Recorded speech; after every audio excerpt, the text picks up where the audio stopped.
السلام علیکم ورحمۃ اللہ وبرکاتہ۔ ویڈیو پہ آنے کا بیعت شکریہ۔ پیارے دوستو، اس ویڈیو میں ہم بات کریں گے نیلم پتھر انسان کے لیے کتنا فائدہ مند اور کتنا نقصان دہ ہے۔ نیلم نہایت صاف اور شفاف رنگ کا ہوتا ہے۔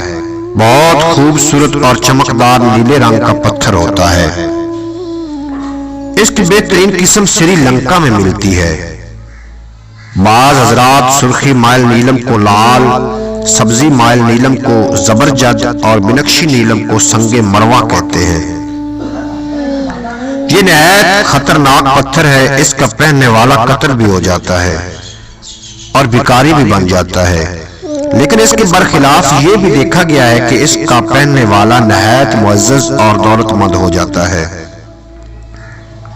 سرخی مائل نیلم میں روشنی کی لہریں ہوتی ہیں اور وہ نظر بھی آتی ہے۔ یہ نیلم خطرناک ہوتا ہے، اس کو نہیں پہننا چاہیے۔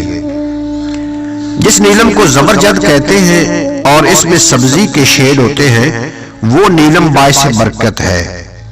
اس کے پہننے والے کو اللہ تعالی عزت دیتا ہے اور غیب سے اس کی مدد ہوتی ہے۔ اس لیے اس شخص کے ارد گرد دولت جمع ہوتی رہتی ہے۔ اس نیلم کو پہننے والا درد گردہ اور پتھری سے محفوظ رہتا ہے۔ اگر ریڑھ کی ہڈی میں کمزوری واقع ہو جائے، درد ہو جائے تو وہ رفع ہو جاتی ہے اور ساتھ ساتھ مثانہ کو قوت دیتا ہے۔ اس کا پہننے والا آدمی آدھ سیسی یعنی آدھے سر کے درد میں اگر مبتلا ہو تو اس سے شفا ملتی ہے۔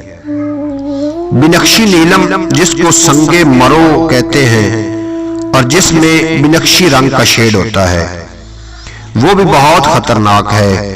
آدمی کو بیمار اور بیکاری بنا دیتا ہے، گردن کے امراض پیدا کرتا ہے، فالج کا باعث بنتا ہے۔ اکثر ایسے آدمی کہ جس نے یہ پتھر پہنا ہو، ٹانگیں ماری جاتی ہیں۔ اس سے دور ہی رہنا چاہیے۔ امید ہے کہ آپ کو یہ ویڈیو اچھی لگی ہوگی۔ اگر اچھی لگی ہو تو چینل کو ضرور سبسکرائب فرما لینا اور بیل آئیکن کو پریس کرنا نہ بھولنا۔ اجازت دیجیے آپ کو اور میرا اللہ حافظ۔